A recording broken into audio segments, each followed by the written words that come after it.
The other big story tonight, market regulator SEBI has called for overhauling the corporate governance norms for listed companies. In a discussion paper, SEBI has proposed several key changes, including curbs on what it calls unjustifiable CEO pay and more stringent norms for appointing independent directors. For more on this, we're now joined by Jayan Gupta of Stakeholders Empowerment Services. Mr. Gupta, appreciate you joining us. This is in a way SEBI aligning itself to what the Companies Bill, the new Companies Bill, which is still pending in one house of Parliament, attempts to do. It's also SEBI's way of perhaps aligning corporate governance norms in India to best international practices. Do you think that a lot of this is practical, a lot of this is warranted at this point in time, or do you think that this is maybe too extreme and too heavy-handed?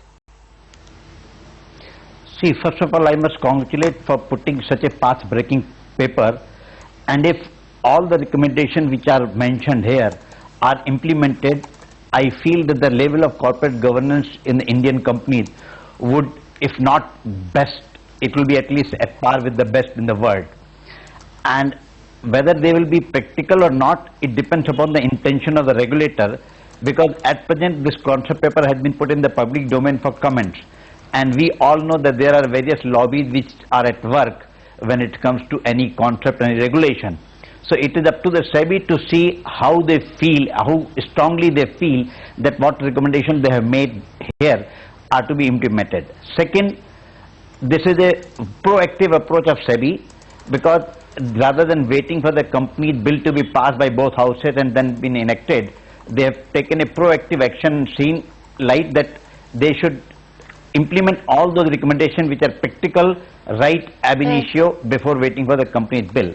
The only thing that I would say that there should be some provision for transition, because today you say that the listing agreement is changed, and from tomorrow itself the company will not be able to comply with this. So 3 months or 6 months transit time should be given to them. Okay, you're saying there should be a 3-month, 6-month transition time. It's good that SEBI is acting proactively, but let me talk to you about the specific provisions that SEBI is actually discussing. And there's a bunch of stuff there to deal with independent directors, and perhaps one of the most crucial points that SEBI is making there is that independent directors should be appointed by minority shareholders. Do you see that facing significant opposition from corporate India?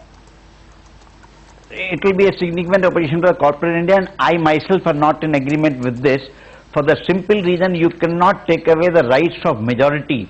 And the second thing is this, that whether the director is appointed by minority or majority, if the independent directors are truly independent, what independence is supposed to be, so it will not matter whether they are appointed by majority or minority. So rather than focus on how they are appointed, the focus should be to make sure and make independent director accountable for their independence. And then there no matter whether X appoints or Y appoints, or whether they are sourced from my friend or your friend, it is immaterial as long as they are independent.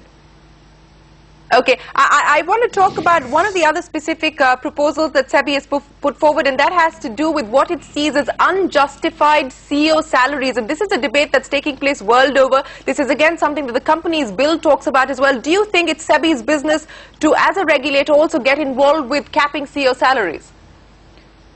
See, I don't think there is any provision in the paper to capping the salary of CEO. What paper says that an interested party should not vote for his own salary.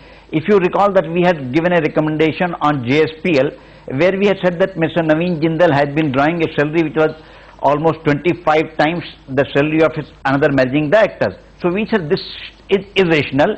What we said that if that resolution is put to the vote, Mr. Jindal, since he is the promoter of the company, should not vote on that proposal. Let all others vote on this proposal. So SEBI directive or SEBI suggestion is in line with what we feel. It is not, SEBI is not saying that it should be X rupee or Y rupees. Right.